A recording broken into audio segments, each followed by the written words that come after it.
ये बताइएगा कि ये जो सोना था अचानक इसकी कीमत बढ़ी और उसके साथ साथ फिर चांदी की कीमत भी बढ़ी, अचानक नीचे आ गई, वजह क्या है इसकी? बिस्मिल्लाहिर्रहमानिर्रहीम। Thank you so much Chaudhary साहब। बिल्कुल, ये पिछले वीकेंड जिस तरह से क्रैश हुआ है तो कोई बिलियंस बल्कि शायद ट्रिलियंस ऑफ डॉलर्स का नुकसान हुआ है लोगों का।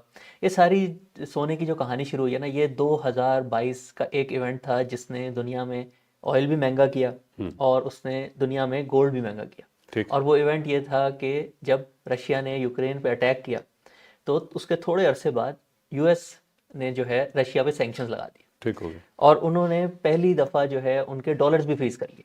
ठीक हर हो मुल्क ने जो अपने रिजर्व रखे होते हैं, जैसे ठीक पाकिस्तान ने भी रखे हुए हैं, ठीक कुछ हिस्सा गोल्ड में रखा होता है, कुछ रखा होता है डॉलर्स के अंदर, क्योंकि वो भी एक बहुत ठीक बड़ी करेंसी है। ठीक तो जब उन्होंने उनके डॉलर्स फ्रीज कर दिए और उनसे कहा कि आप इनको यूज़ नहीं कर सकते, तो उन्होंने कहा फिर इन डॉलर्स का हमें क्या फ़ायदा, हम ठीक गोल्ड में ही इन्वेस्ट कर लेते हैं। ठीक है। उनको देखते देखते चाइना और इंडिया भी होशियार हो गए ठीक कि है। भाई ये अगर पहले इनके रशिया साथ ने हाँ, सोना रशिया ने खरीदना शुरू किया। रशिया तो बल्कि उनका जो लॉन्ग टर्म एक प्लान है व्लादिमीर पुतिन का, उसके हिसाब से उनके सेंट्रल बैंकर जो 2013 में होते थे, उसी टाइम से उन्होंने गोल्ड की बाइंग स्टार्ट कर दी थी। इस चीज़ को देखते हुए जाहिर है उन्होंने ये सोच समझ के सारे मूवमेंट्स करते हैं अगले 10 सालों में। तो उनको देखते देखते चाइना ने भी ये किया कि हमारे साथ भी ये हो सकता है, इंडिया ने भी ये किया। तो उस वक्त तो जो बाइडन थे, फिर आ गए डोनाल्ड ट्रंप, वो और ज़्यादा एग्रेसिव थे अपने ओपोनेंट्स के साथ, अपने वो तो पार्टनर्स के साथ एग्रेसिव हैं, तो ओपोनेंट्स ने तो और इस चीज़ को इंक्रीज कर दिया। देखते देखते जब यूरोप पे भी टैरिफ्स लगने लगे तो उधर के मुल्कों ने भी कहा कि हमें भी गोल्ड में जो है अपना जो परसेंटेज रिजर्व है उनको बढ़ाना चाहिए। ठीक तो आपको जब याद होगा जब 1960s में निक्सन ने डॉलर से गोल्ड को अलग किया था, ठीक तो आहिस्ता आहिस्ता गोल्ड की जब बाइंग शुरू हुई तो मैक्सिमम जो पूरी दुनिया में रिजर्व्स होते थे वो 50% गोल्ड में चले गए थे। ठीक। और आज जब ये क्रैश हुआ है, इससे पहले ये 30% पे पहुंच चुका था। 30% टोटल 30% पे ऑलरेडी पहुंच चुका था ये। पूरी दुनिया की जो पूरी दौलत दुनिया जो के है। जो टोटल रिजर्व्स हैं रिजर्व उसका है। 30% गोल्ड हो चुका था। ठीक है। लेकिन फिर अब लोगों ने थोड़ा सा, जिन मुल्कों के पास वो परसेंटेज अपनी थोड़ी कम करना चाह रहे थे, उन्होंने बहुत तेजी से इसको सेल किया। ठीक है।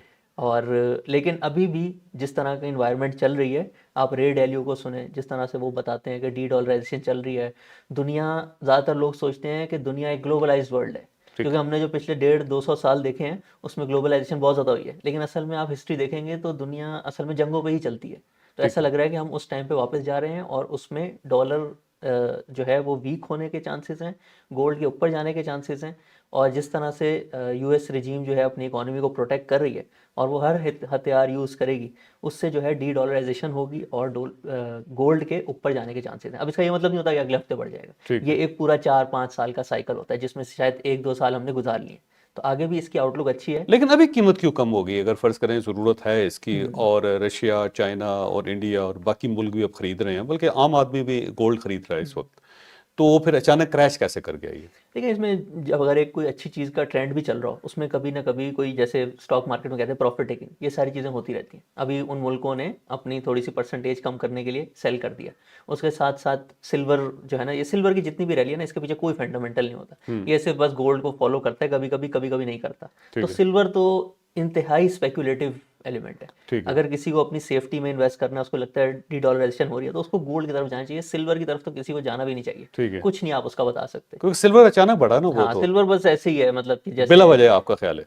वो उसका कोई ट्रेंड नहीं है, मतलब जिसकी बेसिस पे आप इन्वेस्टमेंट करें। ठीक। गोल्ड फिर भी एक इन्वेस्टमेंट होती है, सिल्वर जो है प्योर स्पेकुलेशन होती है। तो जब ये थोड़ी प्रॉफिट टेकिंग होती है, इसके साथ साथ जब सिल्वर बहुत ज़्यादा बढ़ा तो चाइना ने इसकी ट्रेडिंग जो है ना वो बंद कर दी अपने मुल्क में। ठीक। तो इस तरह की जब स्टेप्स लेती हैं हुकूमतें, तो ये टेम्प्रेरी तौर पे नीचे भी आ जाते हैं, लेकिन इनकी आउटलुक अभी भी अच्छी है। पाकिस्तान स्टॉक मार्केट, अब आप ये देखें कि पिछले 2-3 सालों में गोल्ड बहुत ज़्यादा बढ़ा है, लेकिन पाकिस्तान स्टॉक मार्केट उससे भी ज़्यादा बढ़ी है। अगर आप 2.5 साल से देखें, जो गोल्ड है वो तकरीबन डबल हुआ है, लेकिन पाकिस्तान स्टॉक मार्केट जो है वो 40,000 से 1,80,000 पे पहुंची है। हाँ बिल्कुल ठीक। तो इसकी ऑलमोस्ट आउटलुक उससे ज़्यादा अच्छी है, 4 गुना ज़्यादा बढ़ा। 4-4.5 गुना हो गई। 4.5 गुना। अस्सलाम वालेकुम, मेरा नाम है अब्दुल रहमान नजम और फ़र्स्ट ऑफ़ ऑल मैं आपका शुक्रिया अदा करना चाहूँगा कि आपने हमारा ये जो न्यू चैनल स्टार्ट हुआ है अब्दुल रहमान नजम क्लिप्स, इसको आप फ्रीक्वेंटली देखते हैं।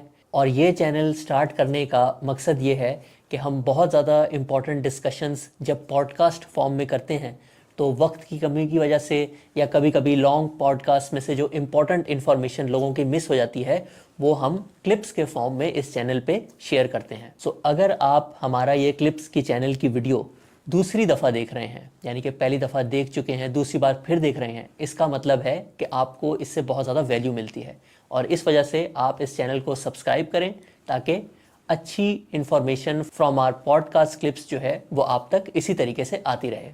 Thank you very much.